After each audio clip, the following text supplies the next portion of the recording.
All right, everybody, back here again. Quick video lessons. It's time for everybody's favorite Lewis structures for covalent bonding. So we're going to talk about Lewis structures here. We'll talk about really the steps to follow when you're drawing Lewis structures. If you follow these steps, you should end up with a pretty good structure when it's all said and done. If you don't follow these steps, you probably will end up with one with too many electrons, maybe not enough electrons, too many crazy bonds.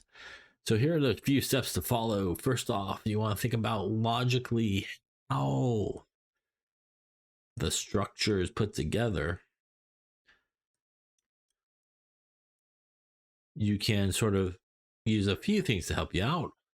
Usually it is the least electronegative atom in the center. That's provided you have just one center atom. You could have multiple center atoms. Remember, electronegativity is the ability of an atom to bring electrons towards itself. Increases this way on the periodic table, decreases this way. That means you never find fluorine or hydrogen in the center. That is a no, as they say. Sad face, don't do that. So don't put those guys in the center for sure. Fluorine is the most electronegative element you could have, so it should never be in there. And hydrogen, only 2 electrons. So if you put that in the middle, it will have more than 2 electrons to it. This is pretty much what hydrogen should always look like on the outside. 1 bond, 2 electrons. Remember, hydrogen just needs to get to helium. Talked about that in a couple of earlier videos. Put some links up there if you want to look at them when we talk about ionic bonding and also covalent bonding in general. Once you have a logical arrangement, probably the most important thing is you want to count the total number of valence electrons in your ion or molecule. Now, if you are drawing an ion, you need to adjust your count. And remember that if it is negatively charged, you need to add to your total however many negative charges you have. Or if it's positively charged, you need to subtract from your total. As it has lost electrons, that's why it became positively charged. That number is really important because your picture has to have exactly that number when you are done drawing it. Remember that the number of valence electrons equals the group number on the periodic table.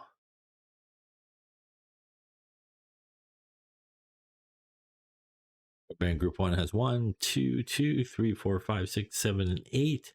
Again, helium, an exception for that, only has 2 in group 8, but everybody else does have 8. Once you got the total number of valence electrons, once you got the idea of how it's arranged, the next thing you want to do is go from your center atom, frankly, to each of the outside atoms and make a single bond only. This is also where people mess up. They want a double bond, triple bond right out of the box.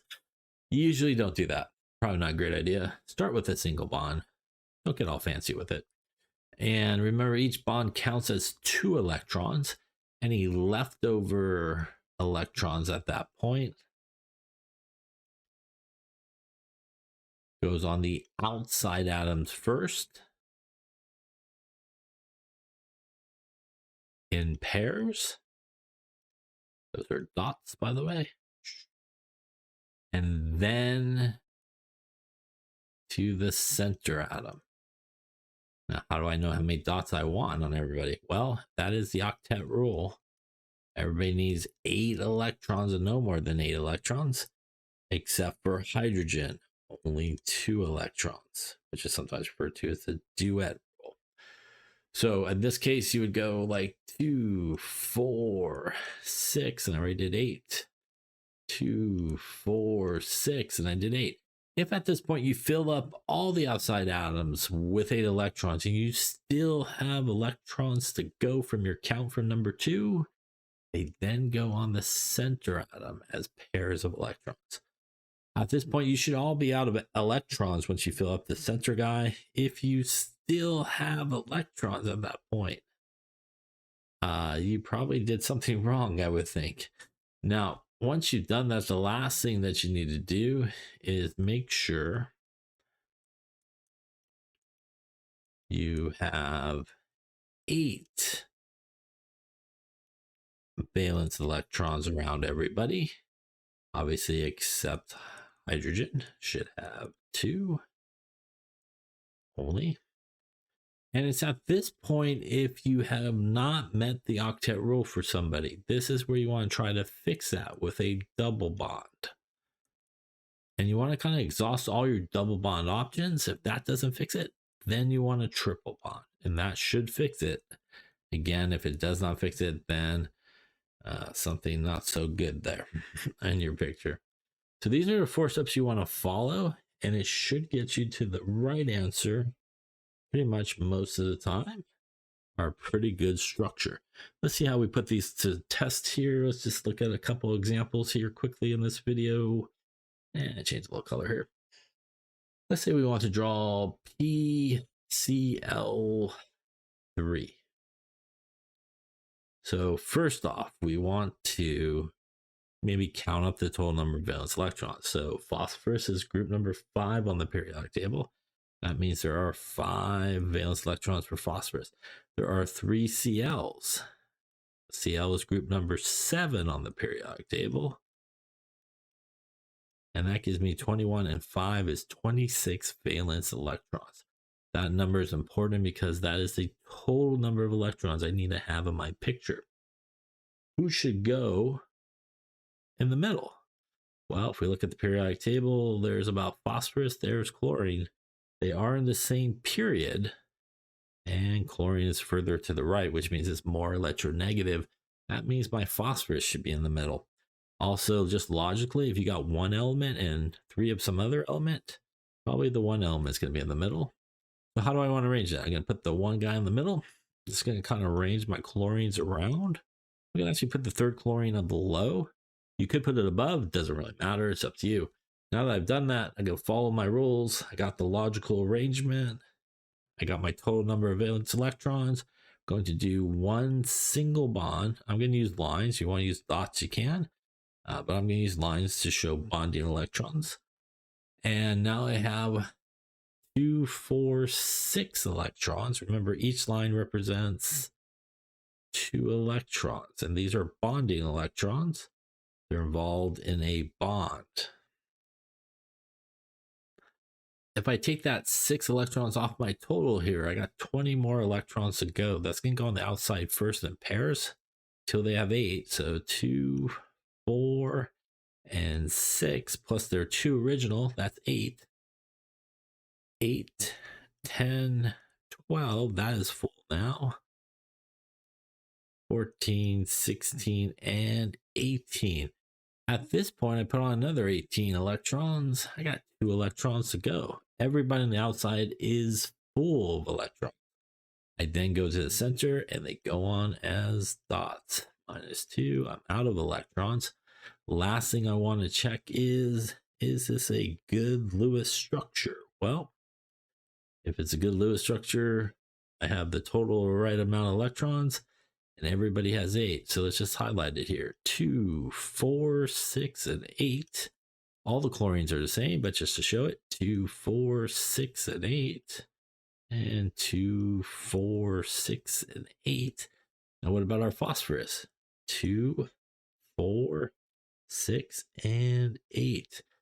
Everybody has met the octet rule. That means everybody is happy. I guess we also should just make sure total number of electrons, 26.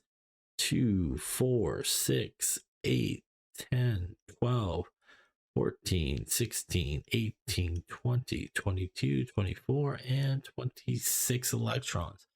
So before I went crazy with the highlighting here, that was a pretty good structure. We just kind of resketch it real quick without all the highlightiness. Do a little little bit of that action there. And there we go. So again, following the rules got us to a pretty good structure. Let's take a look at another one here. How about SO2, for example? So that is sulfur dioxide. And again, we're going to count up our valence electrons. Sulfur is group number 6, which means we have 6 valence electrons for the sulfur, plus 2 oxygens, which is also group 6. And that's 12, and 6 is 18 valence electrons. Who should go in the middle here? Well, if we look at the periodic table, sulfur and oxygen, same group. Oxygen further up, more electronegative, means sulfur should be in the middle, oxygen around. Again, we're going to do our rule here, a single bond here between each one. That counts up as 4 electrons, 2 for each line. 14 still to go. We're going to go on the outside first. 2, 4, 6. Again, as pairs of electrons, dots. 2, 4, and 6. At this point, we have now put on there 16 total electrons and 12 more electrons in that intermediate time there, which is 2 still to go. Everybody outside is full. We then go to the center, put them on as pairs of electrons, and that is all of our electrons there. By the way, dots here, these are sometimes called lone pairs, or nowadays people call it non-bonding electrons. You should always show your lone pairs in your Lewis structures, and you should always show your bonding electrons as lines, or you can show them as dots as well. So it's up to you for bonding, but most people use lines, and always show those non-bonding electrons or lone pairs as well. What's the last thing we need to do? Well, we need to make sure everybody's met the octet rule, and perhaps you could see oxygen's good. 2, 4, 6, and 8. This oxygen's same. 2, 4, 6, and 8.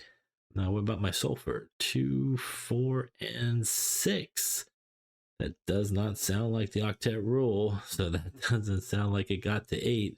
So we are not good for the sulfur.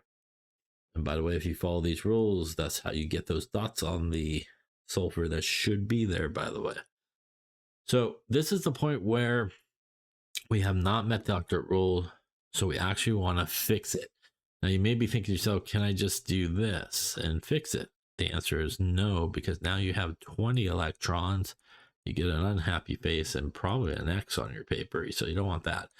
So we can't just add electrons because we're going to have too many electrons total. So this is the case where we want to fix it by making a double bond. You could actually double bond either oxygen here. They're both equivalent to each other. So again, you may think you could just do that. And the answer again is still unhappy face, still 20 electrons.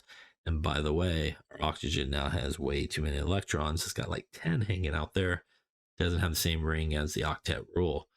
So we don't want to do that either, but we kind of want to make a double bond. So when you need to make a double bond, and even when you need to make a triple bond, by the way, we actually need to take a pair of electrons and actually move them in to make that double bond.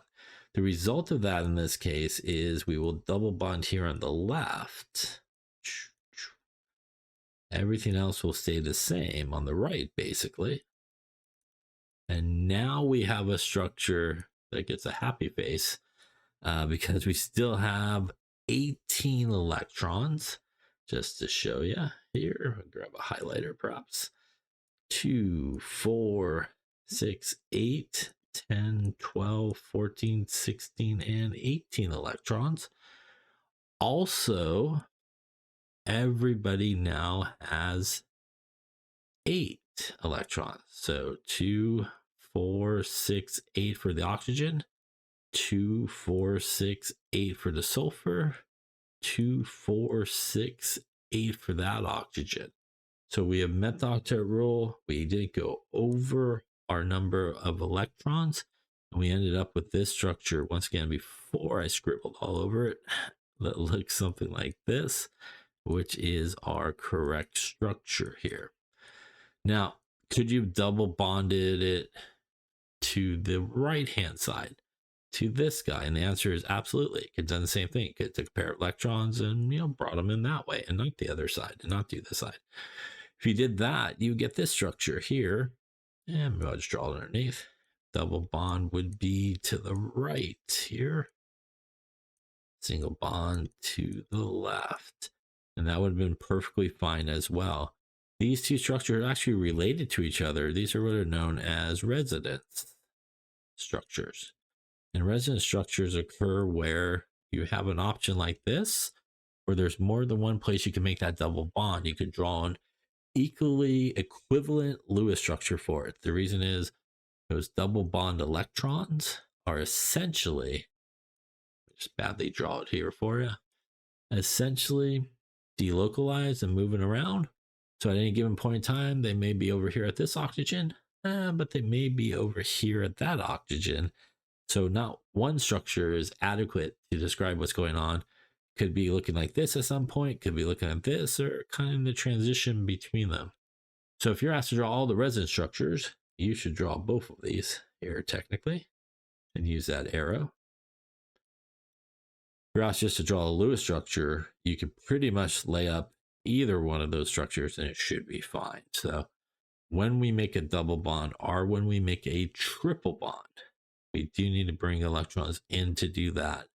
And that maintains the correct number of electrons for our picture and also gives us the correct number of electrons around each element, giving them to the noble gas group 8 and meeting the octet rule.